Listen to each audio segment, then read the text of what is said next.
Hi, everybody. Dana, Yeah. we need to have a talk. I thought that's what we've been doing for the past 6 months. I think I, Dana, I tell you What? that I tell you this as a friend. I tell you this as someone who cares about you. Uh, I think you have a problem. I think I, you I, do. I think that you are a comment junkie.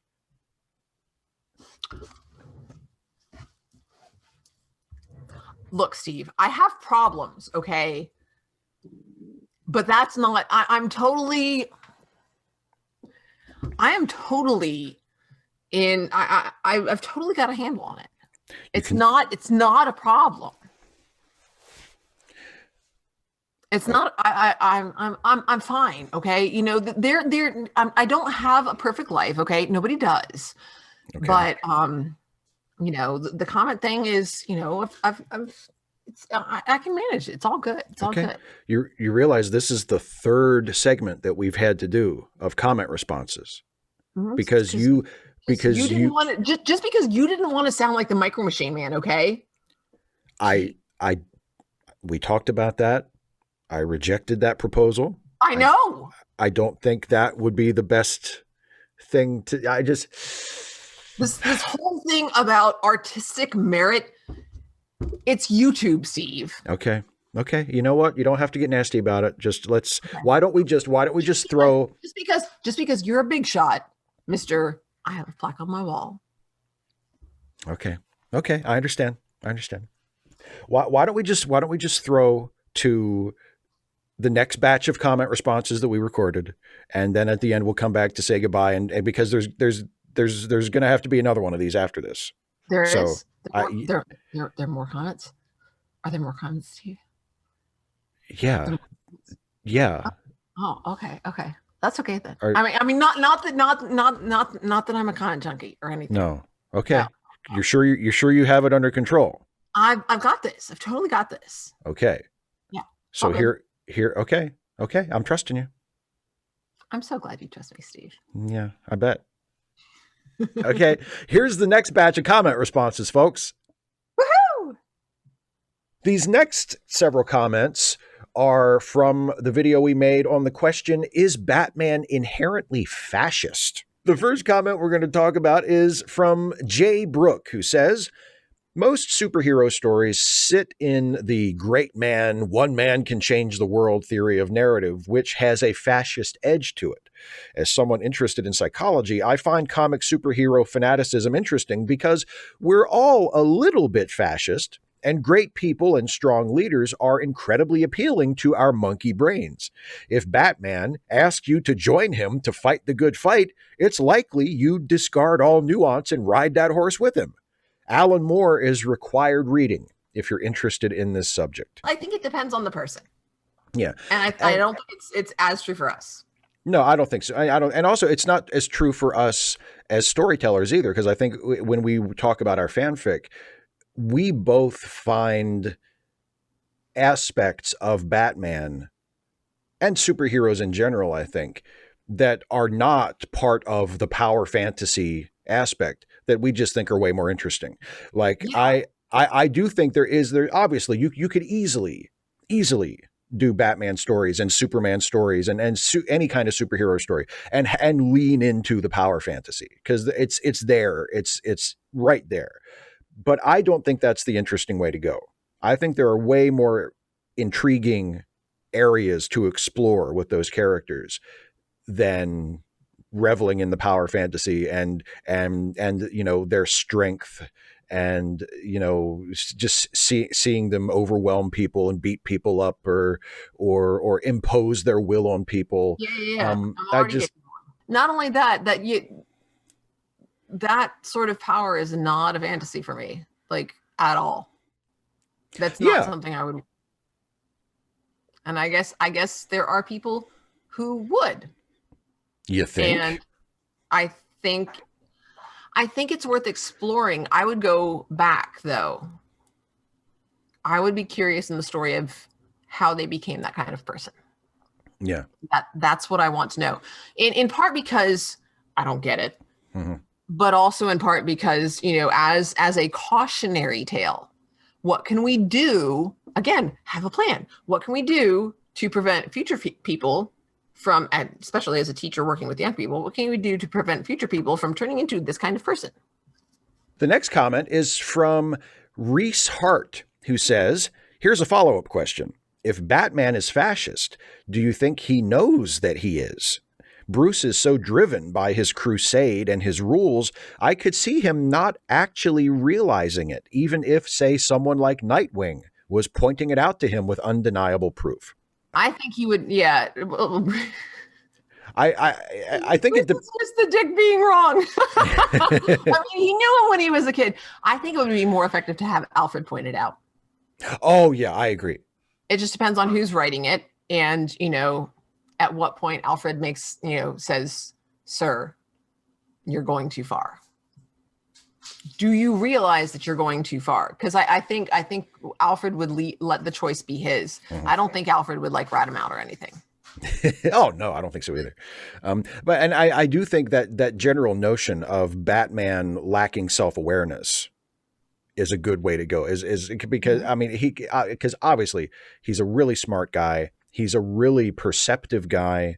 He sees and knows a lot of things, but he also obviously has some blind spots. Yeah. And, and I think that could potentially be one of them. So I think that is an interesting sort of in for a story if somebody wanted to do that. This next comment is from Patrick Dodds. What would Batman say to the accusation of being fascist? He would state plainly, I'm Batman. So, okay, the reason I chose that comment was because I wanted you to do the I'm Batman. I'm Batman. I think that also do the ears. Oh, you're okay. Okay. I'm Batman. Somebody else in one of the comments. Oh, look. Here. Batman, are you a fascist? I'm Batman. Okay. It would be something like that. It would be something like that. So there was one of the comments that mentioned that you should get, because you switch out your hat for your Trek Actually videos. Oh, I should get a bat hat. Yes, but it needs to have the ears. I do have a cowl because I was Batman for Halloween years ago, and I still have it. I have it here somewhere. I have a cowl, but that might be a little weird. And also I'm bearded, so Batman don't got no beard. How long does it take your beard to grow back in? I'm not shaving the beard. That doesn't answer the question. Probably a couple of weeks to get back to this point. Probably a couple of weeks, but I've never. Okay. Yeah. You'll never shave the beard. Oh, well, I never say never. I mean, whenever it is that you next take your vacation, right beforehand, we could do a Batman video where you wear the cowl and you're shaved, and that could be the last video that you do. And then I come back when the beard is, and then how long the vacation has to be, because the vacation has to be long enough for your beard to grow back. That's a really good idea. Thank you. I was quite pleased with it. I'll think about it, and I'll have to dig out the old cowl, see how it fits these days. Yeah, I mean, well, and you have plenty of time because relatively recently, even though you kept producing videos, yeah, I know, vacation, but and that's the other thing. That would mean you would actually have to take a vacation. Right. No live streams, no nothing. No live streams, nothing. You just take a break. You're not going to see me. So next question. Next question is from a story guy life who says, I see the Dark Knight surveillance moment as an indictment of the character also, and as a knowing referendum to the audience. So I therefore approve Nolan's Batman. Zack Snyder, however, is completely tone deaf to the implications of his hyper-violent Psycho Man, and even in interviews makes extremely thin excuses and rationalizations of why it's not technically cold-blooded murder, even though in the film it totally is clearly violent, intentional homicide. I therefore protest, I think is what that's supposed to say. I therefore protest and will not be signing up for HBO Max, nor will I purchase or view a Snyder film. Well, good for you, A Story Guy Life. Unsurprisingly, I agree with that assessment of Zack Snyder's work and his incredibly superficial. That was what I Choose that one. His incredibly superficial, one might even say juvenile level of understanding of the themes of his own movies. No, No? don't you dare go there. I work with juveniles. That's an insult to them. How about immature? Wait, no, I've got it. Larval. Oh, nice. Thank you. His larval. It takes that immaturity and puts it in like slimy, gross bug form. Yeah. It's underdeveloped. It's weak. It is vulnerable. All nice. That good stuff. I like that. Yeah, I mean, I will say, it's worse than larval because, as Pumbaa reminds us, larvae are slimy yet satisfying, and those movies are not. I mean, they are slimy, but they do not satisfy. They do not satisfy. This next comment is from Philosopher Zero, who asks, "Who is Dana?" I think I should throw this to you, Dana. Wow. Well, Dana is it technically, grammatically, it's Dana is I. Dana is I. Although that really doesn't sound right. Dana is a very old friend of Steve's. Not that she's very old. No, certainly not. No, certainly not. But that a long tenured friend. A long tenure friend. I've got tenure. If anybody in my life has tenure, you've got it. Do I have a union? Yeah. There's a Steve's Friends Union. We have some concerns. We want to renegotiate our friendship contract. Oh my gosh. Seriously, I need to start messaging people on Patreon saying, we need to form a union. Oh my God. Oh, it's great. We need to have a table meeting with the management. Wait, no. I think you're the labor and we're the management. Okay, so who is Dana? Well, I'm a teacher. Yes. And Steve and I have been friends for a long time. But we met when I was back in college. You were in high school? Yes, that's true. Yes, because yeah. And I didn't know it because somebody in the Goss, on the website where we were, we had a chat feature online, a Batman fan site, and somebody had said something about you being 27. Yeah. And you just went with it. That's right. You literally went with it. And I was 10 years. I was 10 years younger than people thought I was. Yeah. You were 10 years younger than that. You were a minor. You were a child when I met you. That's right. Well, online. We didn't met online. Yeah. Meet in person for like 2 years. I was 20 when we met in person for the first time. Really? Okay. I thought it was just the 2 years, but I guess it must have been like 2.5, 3. Yeah, so it could have been. It might have been because it was when we met in person for the first time. I remember because it was 2 days past my birthday, so I was like just 20 when we met. Okay, well, yeah. Happy early birthday now. Thank you. So there you go. I hope that helped. Well, I think it did, but there is, of course, another answer that is proposed by our next comment. Oh, from lovely Ruthie. There is no Dana, only Zool. Oh. So maybe I should say that. You need to say it in the scary voice, though. You need to go, there is no Dana, only Zool. That was really good. I don't know if I can top that. Okay. But you could actually like put it in there. I'll put it in, yeah. So you could make it good. But now I'm laughing, so I don't know if I can do it. There is no Dana, only Zool. Oh, that's pretty good. Thank you. I do my best. The next comment is from. By the way, I'm yes. Dana, not Zool. No, you are definitely Dana. Yes, there is actually no Zool in reality. What? Yeah. Sorry to burst in. Made up? Sorry to burst your bubble there. I know. I've disillusioned you. I apologize. Man. You've been so careful about not crossing the streams. Now you tell me it just doesn't even matter. It doesn't even matter. Dang.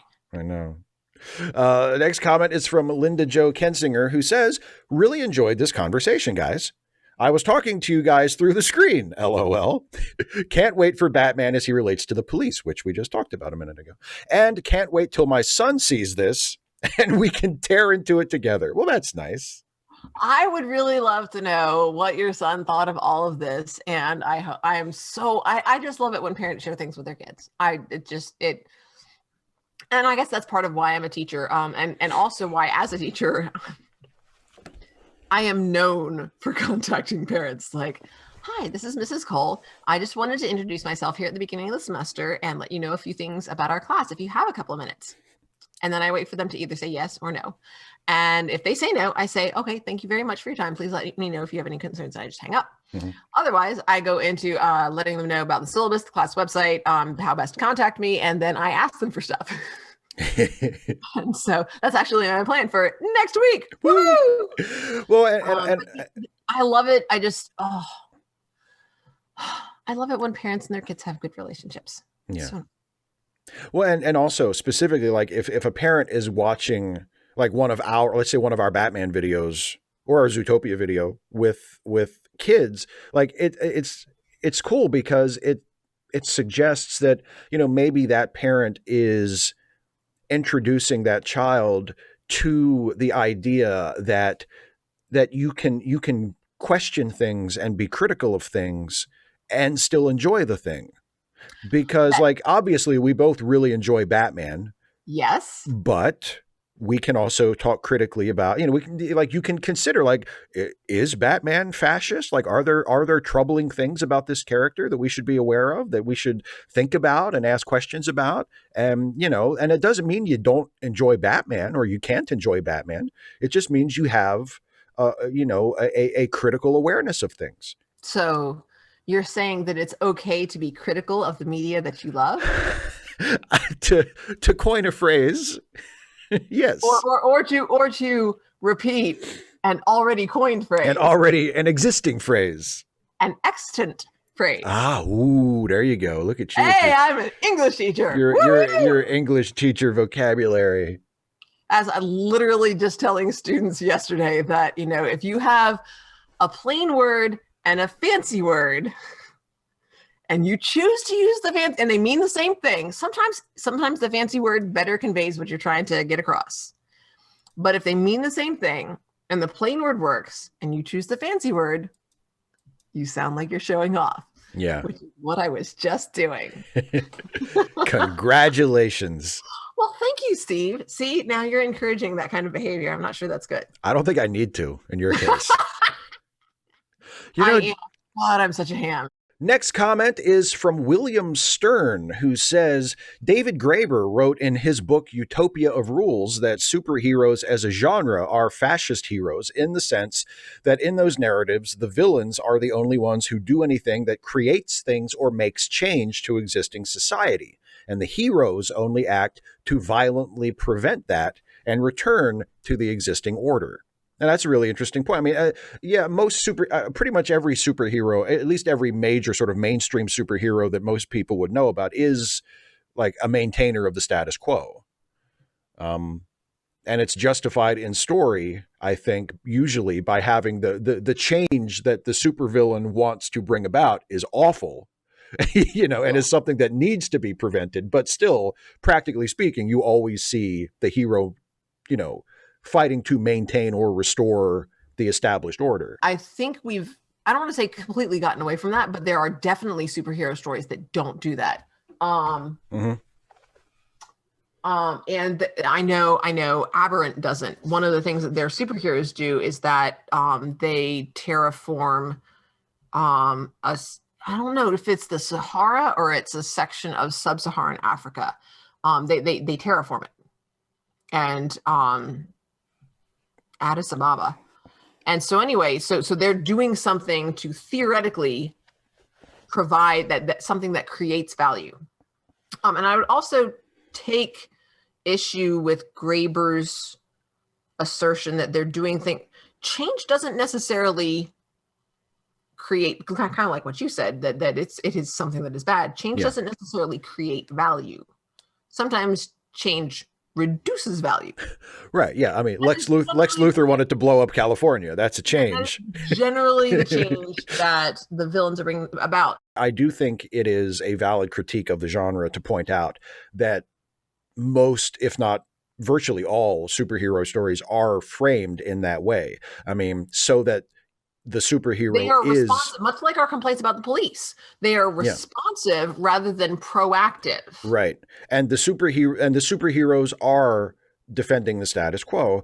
And yes, within the confines of the story, there's a good reason for them to be doing that, because the change that is being brought by the villain would be worse. But still, you have again and again and again the writers of superhero stories choosing to tell stories where the person bringing change is the villain, and the person fighting the change and maintaining the established order is the hero. And that is not the only way you can do that. And that's not the only story to tell. That's not the only story to tell. And when we continue to tell these stories, we strengthen their cultural inertia, the cultural inertia that they have. Right. It sends that message that the social order, whatever it currently happens to be, is something that should be defended. I think that when we push for change, that we need to realize what we are asking of other people. Mm-hmm. I think that a lot of my fellow leftists, there are people who are willing to make sacrifices that maybe other people aren't. And you're not that person. You don't get to make that decision for them. You can encourage them and support them and try to help them see why that sacrifice would be worth it. But you need to do so with patience and compassion. Otherwise, you are not going to be effective in your argument. You're not going to win anybody over. And so why are you bothering? The next one is from Opinion No One Cares About, who says, Hey, yeah. I care about your opinion. Well, there you go. So change your handle. Opinions no one cares about. The comment says, had to say it, the Batmandalorian. And then there is a reply from Leilani, Bat-DeLorean. So of course we mentioned the Mandalorian during the video, and I think these are both quality. These are both quality puns. High quality. The Batmandalorian. A pun may be the lowest form of humor according to some, but I often find them thoroughly enjoyable. Absolutely. Who doesn't love, I mean, I guess obviously some people don't. I was about to say, who doesn't love a good pun? Apparently lots of people. We'll get some me and me too's in the comments for that one, Steve. I don't. Okay. You are in the wrong place. If you are incapable of enjoying puns, you may want to reconsider your YouTube watching habits. But you may want to reconsider watching YouTube, period. Yeah, true. Although there are cat videos, and I don't think cats make very many puns themselves. You just have to just like turn the audio off and watch cute cats. There you go.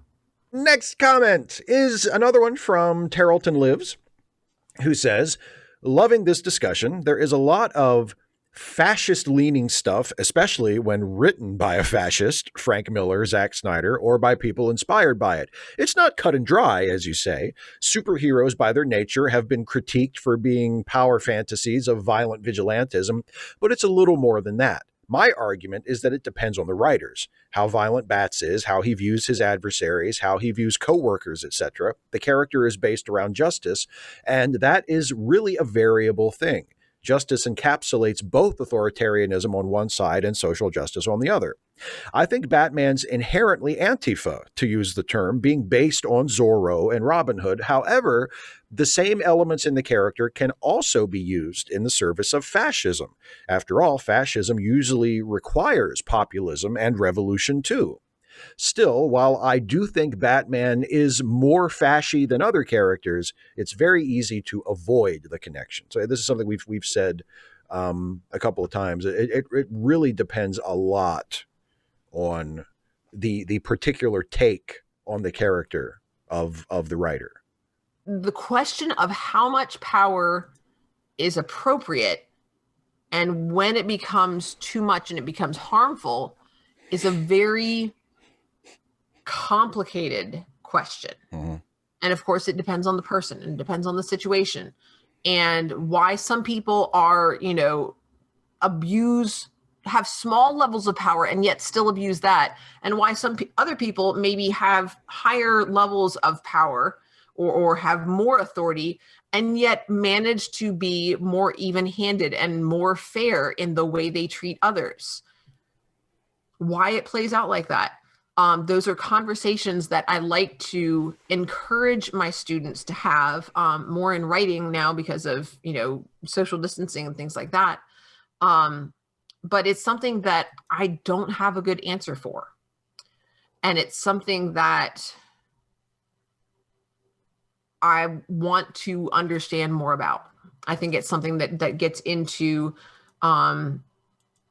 social issues, family issues, the sort of the way that we interact with the first people that we interact with, Mm-hmm. but also psychology. It goes back to how much power do you need? How much power should you have? Should you have? Yeah. How much power is enough and how much power is too much? How do we figure that out? Yeah. I don't know. Yeah. That's the TLDR version. From Christopher Morrow, why is Dana, that's her name, right, not quarantined? This scares me for her. So, I was not quarantined because in the state where I live in Georgia in the United States, we went back to almost completely normal. Business is open with masks recommended but not required. Mm. And I got bills I gotta pay. And one of the things that I've really noticed is that I believe in wearing masks, not necessarily for my own health, but just, looking at the data. It shows that it helps prevent you, if you've contracted the virus, it is more effective at helping prevent you, and especially if you don't know it. Obviously, if you know that you have the virus, then, do what you stay home. Yeah, stay home. Everything that you can to avoid infecting others. And wearing the mask does not prevent infection, but it does reduce risk, both for me and even more so for others. It is really hard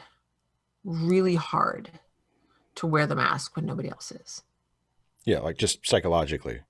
Yeah. Yeah. It's just, there are times during the school day, even now that I have, because, President Biden asked me to, and I voted for him, even though I would have rather voted for Warren or Sanders, but I voted for him.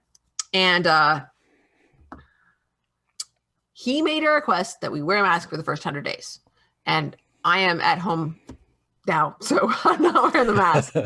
But when I'm the only one wearing a mask, even though I've made a commitment to do it, it's just really hard. Like, why do I even bother? Mm-hmm. And I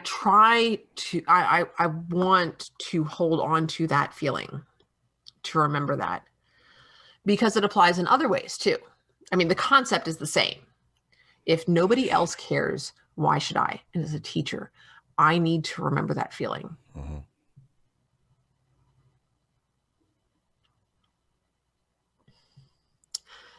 Because I have students who feel that way about other things in their lives.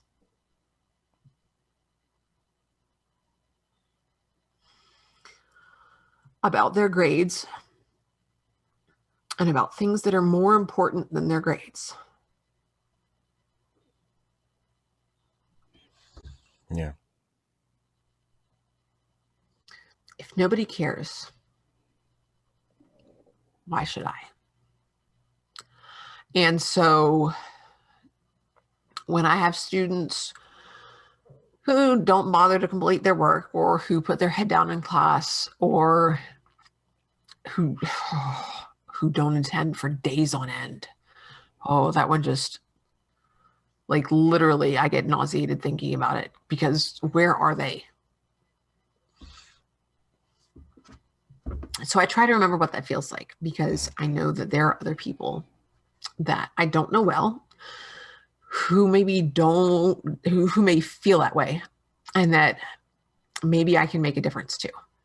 So I am not quarantined because I actually got corona. Right now, I'm not quarantined because I got coronavirus over the semester break. And I was quarantined during that time. And I have been through the quarantine. And now I am actually, I can theoretically be out and about with significantly less risk than if I hadn't had it, because I am now all better, according to, the best we know.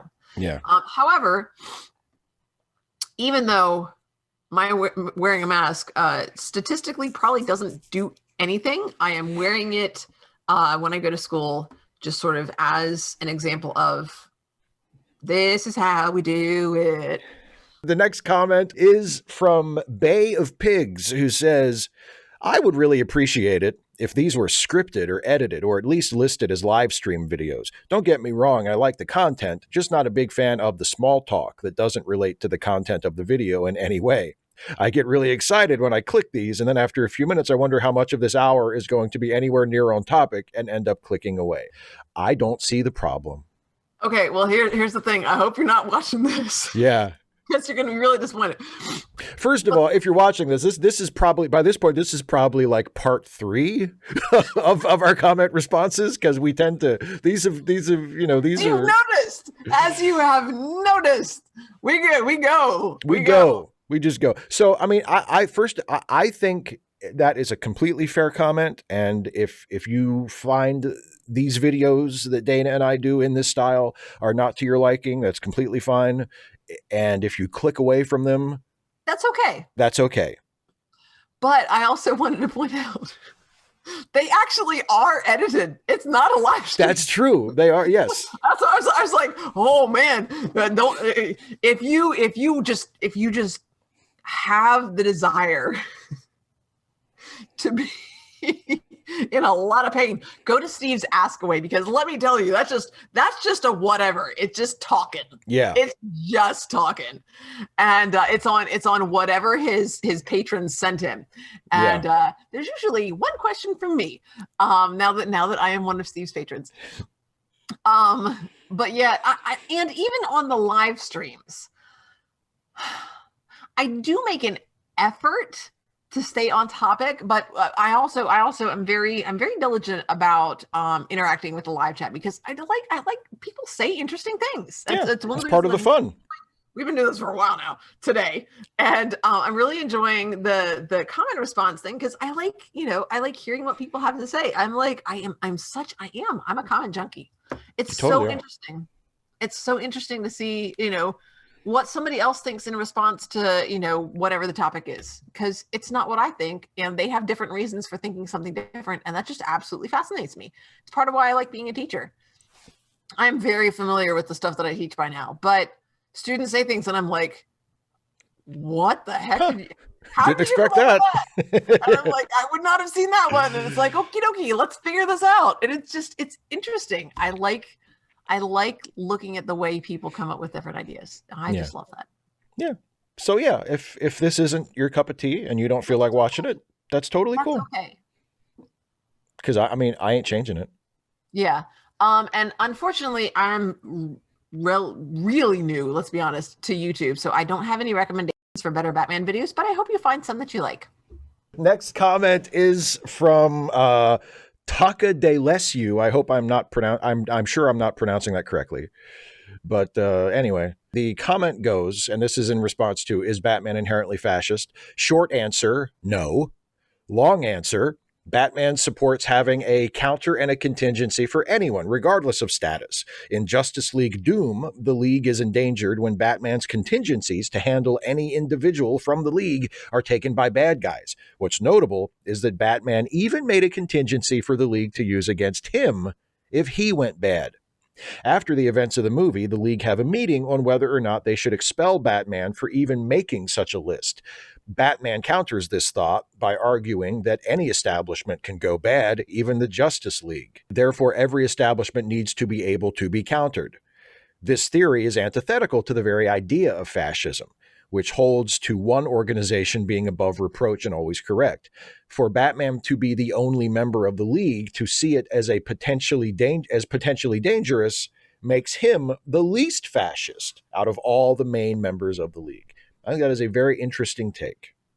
I liked that example. Although when you started reading it, I was ready for it to be, okay, short answer, no. Long answer, no. Which I think we got in another comment. Maybe not on this video, but on one of them. I know I've seen it at least once. Yeah, because people I was like, oh no, we actually have a good example. Oh, this is why I chose this one. Because people love that joke, because people don't know, you actually wrote that joke that is in my Star Trek video that I did. I am not the only one who has written that joke. But you suggested it to me. You suggested it to me. Yes. Anyway. But yeah, I really like this example, and it gets back to what we've said before. It depends on who's writing him. Totally. But it also, I mean, and Batman is, the ultimate planner. He's our precious prepper. He's the Boy Scout. He's always prepared. And although ironically, Superman, as far as personality and characterization, is much more the Boy Scout. But Batman is the one, be prepared. Wait, three fingers? I think it's 3 fingers. It's like this. So anyway, although it's interesting because I think you actually have the pinky up slightly, like it's across the pinky. I don't know. I've never been a Boy Scout, so I wouldn't actually know. Anyway, I think they really start with the idea that Batman's always prepared. So of course he would have a contingency plan just because not because he's necessarily anti-fascist, but the argument that he makes at the end is an anti-fascist argument that we are not that we are not infallible, that something could happen and the rest of us need a plan for, what could happen. Now, I don't remember the storyline well, but I remember that the other members of the Justice League hadn't known about these plans. Right. Which makes me wonder, if Batman went bad, how are they supposed to know what to do about it? That's a great point. Yeah. I don't remember if that was dealt with, but yeah. It may be actually acknowledged by the story. Like if Batman went bad and other people were concerned about it, like something would happen so that they found the plan for how to defeat Batman. Because he is that prepared. Exactly. He's the chess master, to put it in TV tropes terms. But I don't remember the storyline well enough, but I would assume there was something like that in there. But yeah, the argument, I don't think they started from an anti-fascist standpoint. They started from Batman is prepared for everything. So, he's got this whole, Xanatos chess master type thing going on. So so he has a contingency plan. What if a bad guy got this contingency plan and used it against the Justice League? And then, but the argument at the end is very much anti-fascist. So I really liked that example. So thank you so much for providing that for us. Next comment is from Rainbow Dog Lover, who says, they're talking about how annoying it is when a character always does the right thing and is always good and compassionate. And I'm just sitting here like, that's Superman. You are describing Superman right now. And he's great, though admittedly not quite as interesting as evil versions of him, like from Injustice: Gods Among Us. It can be annoying, but I think it's more annoying when the character is self-righteous about it. And Superman is not. He's just genuinely that nice. And I'm reading Pride and Prejudice. And Jane is like that, only without the superpowers. To the extent that I think either the first or second video when I said, you know, if we were, oh yeah, it was because it was when she gets sick. I said, Oh, yeah. if we were more than halfway through the book, I would worry about her chances for survival because she is too good for this sinful earth. Well, I think as far as Superman goes, I think that is an accurate but reductive description of his character. I mean, I think if the only sort of hook for Superman, other than the superpowers, was he's the good guy who always does the good thing, yeah, that doesn't sound like that interesting of a character. But if you write Superman in a way that you see his humanity and you see that maybe, yes, he ultimately always does the right thing, or at least tries to do the right thing.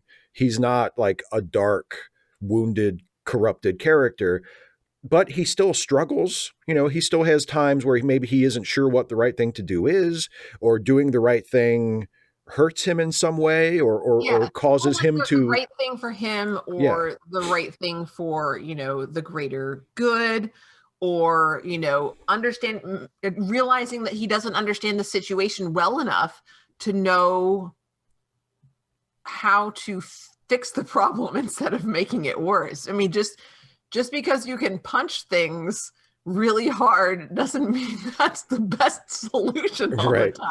Right. Yeah. So yeah, I mean, I think I think that's kind of what we were getting at when we were talking about Batman in this video, and about how, you know, it's okay that he's not morally perfect. It's okay to write a Batman story where Batman occasionally does things that are wrong, as long as you make that part of the story. And it's intentional. It's on the part of the writer. It's you showing us Batman doing the wrong thing for a reason, to tell us a story that you are trying to tell. And with Superman, yeah, Superman does the right thing. I want to point out, not just that Batman does the wrong thing because Batman has a reason. That's not what you meant. You meant you're telling us a story about Batman doing the wrong thing because you, as a storyteller, have a reason for telling this particular story. Yes. And it's not just glorifying, oh, Batman can do whatever he wants because he's Batman. Right, exactly. That, which is another thing that, you know, I think I'm sure we've talked about this before, either on a video or just, you know, privately, that's one of the really common responses, defensive responses, when people critique like problematic elements of a story, is they find in story justifications for it. You know, so if like say like there's a character who is like really, really sexist and chauvinistic, and someone says, you know, this is a problem with this story because the hero is really chauvinistic, and someone will say, oh, but there's reasons for him to, like, all the chauvinistic things he did. The way that he was brought up. Yeah, or right, or because he was brought up that way. Yeah, either that, or they'll find like specific justifications for things that the character did that we are saying is chauvinistic, but actually, well, no, actually, if you think about it from his perspective, he wasn't being dismissive of so-and-so because she was a woman. It was for this other reason. And you're sort of rationalizing like all of the things that make the character chauvinistic. And that's not really the point. Like, the point is the author made choices. The author created all of those situations in the first place. Exactly. It's made up. So like the character I know. So like the character didn't have to do anything because the character's made up. The author made choices that we are critiquing. Done anything, the aliens would have taken over the world, Steve. Oh, that's right. Next comment is from Travis Huey, who says, Batman is pro-ruling class, pro-police state, and uses vigilantism to wage a class war on poor working class peoples. Has Batman ever investigated and brought to justice white-collar criminals? To my knowledge, he has not. Batman doesn't need to exist because Bruce Wayne would do far more good towards ending crime in Gotham by using his funds to help the working class lift themselves out of poverty and programs in jail prison to reduce recidivism. However, Wayne never does this, aside from donations to the odd charity. Wayne does invest in Gotham's business district and possibly real estate, which again equates to a pro-ruling class position. Even if Wayne's intent is to help Gotham's impoverished, his motives are not wholly altruistic, as he remains in favor of unregulated capitalism. Due to the demographics of the working class, at the minimum, Batman is anti-Italian American, and at a maximum, he's a flat-out hardcore racist. He also targets the mentally ill at an exceptionally high rate, as if mental health were a crime in and of itself. I think there are a lot of assumptions built into this that aren't necessarily true of most, if not all, versions of Batman that I'm familiar with. I think there's a larger point here that is worth considering, but like, which is that, I mean, the general idea of just judged by his activities and by his social status, I think it's fair in a very broad sense to observe that Batman is pro ruling class and not so much pro working class. But like the thing in here where it says, his Bruce Wayne's helping of the impoverished isn't wholly altruistic because he remains in favor of unregulated capitalism. That's a very specific position that I don't think I've ever heard Bruce Wayne say in a Batman story. Like, do we know that Bruce take actions that are in favor of deregulation or reducing regulation of capitalist enterprises? Yeah, but I don't think that's the case. The other thing is the comment mentioned that he's never. I think the comment said that he's never brought a white collar criminal to justice. Yeah, he doesn't investigate white collar criminals. Yeah. Well, okay, so he does investigate white collar criminals. I think Roland Daggett is only from the animated series, but Rupert Thorne is, I think, in the comics. Oh, yes. Well. Oh, yes. From the 70s. Yeah. Well. Yeah. So we definitely have him, him taking action against, white, rich folks. Yeah. White collar. And there's definitely multiple instances of him working against not just the street level of organized crime, but also attempting to take action against the more organizational aspects of it. I know that's in there. I'm also not entirely sure. It was interesting that it was so juxtaposed. It was so close together, saying that he was pro police state and then going on to say that he's a vigilante. Like, aren't those two things kind of opposed? Like, yeah. I mean, I'm just saying. I mean, he could be a vigilante that is acting, whose aims are parallel to those of the police state. But yeah, most of the stories show that there are a lot of cops who aren't too keen on Batman. Yeah. I don't know of any. Again, there may be exceptions to this. I don't know of any version of Batman who could fairly be described as pro police state. Yeah. Yeah. We went into whether he is a cop in a later video, which we hadn't gotten to by this time. Right. And so yeah, if you haven't already watched that video, commenter, please watch that one and see if you agree/disagree with our observations there. The other assertion that he targets the mentally ill. I would say that this is more of a quibble that I have with the writers in essence saying that, the reason that this person did these terrible things is because they're mentally ill. I mean, I think that's more of a statement on our social, not values per se, but our social assumptions. Assumptions. The paradigms that we follow. Our bigotry. Is there that's what it is. Yeah. Let's be honest. It's bigotry. The archetypes and stereotypes that we ascribe to. And that's one of the issues that I have with the Joker is just in terms of bad writing. It's like, why did you just, IDK, he's crazy. Pfft, whatever. God. It encourages lazy writing, and I don't like that. But I don't think there are any instances. I'm pretty confident that there are no instances of him targeting people who are mentally ill because they are mentally ill. Targeting people who have done harmful or violent things who also happen to be mentally ill, and their mental illness has contributed to why they're doing what they're doing. Yes. But just saying that he targets the mentally ill, that's not an indictment of Batman. That's an indictment of the writers. Yeah. And that Because is also, and that's a totally fair critique. I agree with you there. yes. I mean, yeah. I just the idea that so much of Batman's rogues gallery is like people who, you know, have mental problems, like, you know, and psychological problems. Like, that's something to really examine about what we as creators and as storytellers, what we believe. That Yeah. I think that's important. One more comment from Is Batman Fascist? And it's from Chad Jackson, who says Batman isn't left-wing since he's not anti-capitalist. Batman Bruce Wayne typically has no desire to relinquish his ownership of Wayne Enterprises and convert it into a worker-owned and managed cooperative or allow the state to nationalize it, nor does he seemingly have any interest in abandoning his position within the social hierarchy. He seemingly will use his profits from Wayne Enterprises in a charitable manner, so he has a sense that wealth should be used in a paternalistic manner to maintain the social order. He has disdain for antisocial criminals who want money for its own sake, Penguin, disrupt society for its own sake, Joker, or pursue revolutionary projects of renewal, Ra's al Ghul. He could probably be seen as thinking of himself as an aristocrat who believes he has noblesse oblige and thus holds a responsibility to maintain social order within his fiefdom of Gotham City, having to act as a knight on its behalf.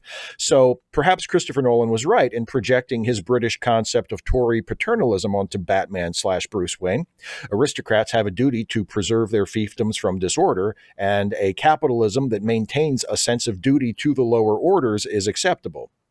Batman is a paternalistic, conservative authoritarian willing to use extra-legal violence to maintain hierarchical social order against chaos, but he's not a fascist since he doesn't care about mass movements, the nation-state, or ethno-racial superiority. Conservative authoritarianism can be opposed without being considered identical with fascism.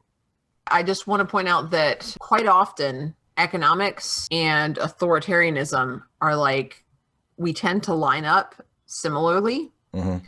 Like, I'm lefty on both in terms of economics. I'm like, yes, labor. If you're providing a service or you're making a product and you are involved in that process, then you deserve an equitable share of the result. And you deserve a say in how that is created, Mm-hmm. in what that process is. You know, that's there is among lefties, there's some disagreement about the idea that labor, I think it's Marx, it says labor is entitled to all that it creates. Mm-hmm. And, you know, there's some lefties who say that leaves out those who are incapable of labor. But the idea, I think, that underlies that is that, you know, if you're the one doing the work, you're the one who gets to say how the work gets done. And it's possible to be anti-authoritarian, but capitalistic. Likewise, it's possible, theoretically, to be authoritarian. Can you be authoritarian and anti-capitalist? I don't know if you can. I don't know if that's possible. I would have to look into that. I think, like, I've seen the little, you know, graph. The spectrum, yeah. Yeah. So I really liked the way that this particular commenter explained that.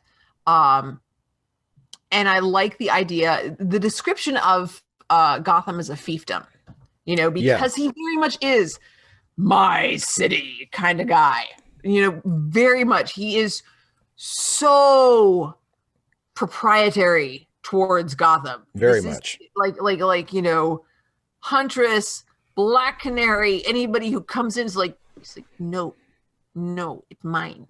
It's my city. Go away. My city. And yeah, the idea of him,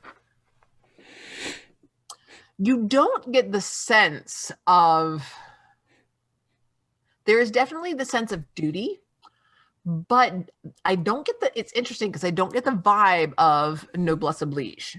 Like, he isn't doing this out of a sense of, I am granting this to you.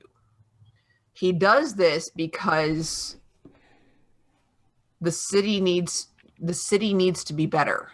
He is going to do everything that he can, and in terms of, creating businesses that treat their workers, that treat the workers well, that provide opportunities, that provide products and services that people actually freaking want. Because, oh my God, when you go online and look for the stuff that you can buy, there's a lot of crap out there. So, he focuses, and that's part of why I think that it is not just that it's important in terms of story and character that his corporation does a lot of technology stuff, because he's looking at things, producing things that aren't just like, ooh, a pen that lights up when you click it. No, he's looking for things that can provide aid to the disabled. That's how I would write it. He is looking at technology as a way to make life better. He wants to make life in Gotham better, right? Not out of a sense of paternalism, but just out of literally his obsession with that has grown from from the childhood trauma. So I don't get the vibe of noblesse oblige from him, but I can absolutely see that. We talk multiple times about different people writing it. I can see it being written that way and it being consistent with other writers as well. So it could work that way, but I don't think that's our Batman. No, I don't think that's our Batman either.